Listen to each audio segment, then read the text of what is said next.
going to do the ornaments. And these ornaments, they got different kinds. So I got the little chocolate ones because we're a brown family. So here we're going to use this section on all ornaments. So I got these from the Dollar Tree for $1.25. I also got this Sharpie marker. It's a fun activity, little craft that you could do with your kids. So everybody could get their own ornament. And this one, you can just write the name on there.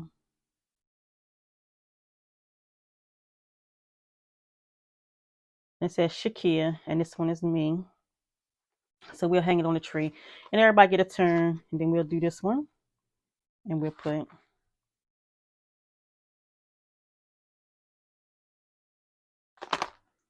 Brew Kia, and this is the other Kia that's part of this channel.